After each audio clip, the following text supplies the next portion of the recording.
అదే RTV app వార్తల్ని క్షణాల్లో చదివే అవకాశం ఉంటుంది. ఒక న్యూస్ పేపర్, ఒక టెలివిజన్ ఛానల్ మీ చేతుల్లో ఎప్పుడూ ఉంటాయి. తెలంగాణ రాష్ట్రంలో కాంగ్రెస్ ప్రభుత్వం ఇందిరమ్మ రాజ్యం ఏర్పడిన తర్వాత గతంలో కూడా ఎన్ఐఎస్ ద్వారా సుమారు 2 కోట్ల పైచులకు 2-3 రోజుల క్రితమే శంకుస్థాపన చేయడం జరిగింది. వాటితో పాటు ఇవి కూడా ఈరోజు సుమారు ₹1 కోటి 90 లక్షల పైచులకు అంతర్గత రోడ్లని ఏర్పాటు చేసుకుని అన్ని గ్రామాల్లో శంకుస్థాపన కార్యక్రమాలు ఏర్పాటు చేసుకోవడం జరిగింది. దాంతో పాటు ఎంపీటీసీలు, ఎంపీపీలు, తర్వాత కాంగ్రెస్ కార్యకర్తలందరూ కూడా, అధికారులందరూ కూడా అన్ని గ్రామాలు తిరిగి ఎక్కడైతే రోడ్డు నిర్మాణం లేని ప్రాంతాలు ఉంటే వాటికి తప్పకుండా రోడ్డు ఇచ్చే కార్యక్రమాన్ని తెలంగాణలో ఇందిరమ్మ రాజ్యంలో తప్పకుండా ఏర్పాటు చేసుకోవడం జరుగుతూ ఉంది.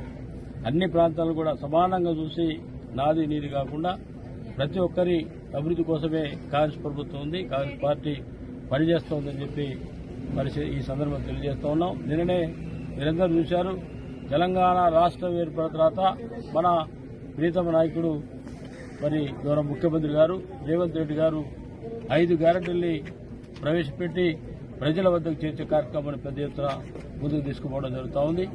దాంట్లో మీ అందరూ తెలుసు, నిన్ననే మరి ఇందిరమ్మ ఇల్లు కార్యక్రమాన్ని మరి శ్రీకారం చుట్టి భద్రాద్రి కొత్తగూడెం, భద్రాద్రి జిల్లాలో రాముడి సన్నిధిలో ఈ కార్యక్రమాన్ని పెద్ద ఎత్తున ముందు తీసుకుపోవడం, ప్రతి పేదవాడికి అందించే విధంగా మరి ఇల్లు ఇవ్వాలని చెప్పి గొప్ప నిర్ణయం తీసుకోవడం, వాటితో పాటు మా ప్రీతమ నాయకులు సోనియా గాంధీ నాయకత్వంలో తెలంగాణ రాష్ట్రంలో ఎలాంటి మరి ఇబ్బంది లేకుండా బడుగు బలహీన వర్గాలతో పాటు అన్ని కులాల మతాలు కూడా ప్రతి సంక్షేమ పథకాన్ని 6 గ్యారెంటీ ప్రజల వద్దకు చేర్చే కార్యక్రమం తప్పకుండా తీసుకుపోవాలని చెప్పి సందర్భంగా తెలియజేస్తూ, కాంగ్రెస్ పార్టీ అంచెలంచెలుగా ఎదిగి మరి భారతదేశంలో గొప్ప కార్యక్రమాలు ఇచ్చినటువంటి పార్టీ కాంగ్రెస్ పార్టీ.